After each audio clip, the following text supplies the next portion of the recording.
I did, because something fantastic happened in Bangladesh.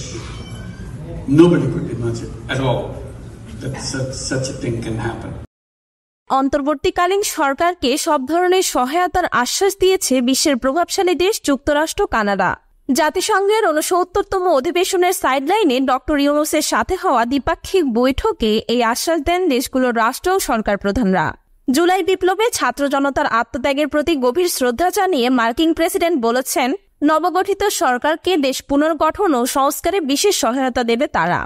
মানবাধিকার বিষয়ে বিশ্বের সবচেয়ে বড় এই সম্মেলনে যোগ দেওয়া অন্যতম প্রভাবশালী দেশ মার্কিন যুক্তরাষ্ট্র। দেশটির প্রেসিডেন্ট জো বাইডেনের সাথে একান্তে ৮ ঘণ্টারও বেশি সময় বৈঠক করেছেন অন্তর্বর্তী সরকারের প্রধান উপদেষ্টা ডক্টর ইউনূস। অত্যন্ত সৌহার্দ্যপূর্ণ এই বৈঠকে বাংলাদেশের সংস্কার এবং পুনর্গঠনে ডক্টর মোহাম্মদ ইউনূসের সরকারকে সব ধরনের সহযোগিতার প্রতিশ্রুতি দেন মার্কিন প্রেসিডেন্ট।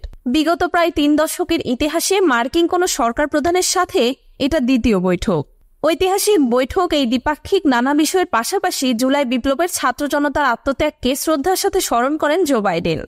একই দিন ডক্টর মোহাম্মদ ইউনূসের সরকারকে পূর্ণ সমর্থনের কথাও জানান আরেক প্রভাবশালী দেশ কানাডার প্রধানমন্ত্রী জাস্টিন ট্রুডো। অধিবেশনের এক পর্যায়ে সৌজন্য বৈঠকে তিনি বাংলাদেশ পুনর্গঠনে সরকারকে সব ধরনের সহযোগিতার আশ্বাস দেন। সকালের অধিবেশনের শুরুতেই ডক্টর মোহাম্মদ ইউনূস আনুষ্ঠানিকভাবে সৌজন্য সাক্ষাৎ করেন জাতিসংঘের মানবাধিকার বিষয়ক কমিশনের প্রধান, ব্রাজিলের প্রেসিডেন্ট, বিশ্ব ব্যাংকের প্রধান সহ বেশ কয়েকজন নেতার সাথে। প্রথমবারের মতো সরকার প্রধান হিসেবে জাতিসংঘ অধিবেশনে এসে মার্কিন প্রেসিডেন্টের সঙ্গে একান্ত বৈঠক ছিল সবচেয়ে বড় চ্যালেঞ্জ। সেটা সফলভাবে সম্পন্ন হওয়ায় অনেকটা স্বস্তি ফিরে এসেছে অন্তর্বর্তী এই সরকারের প্রতি।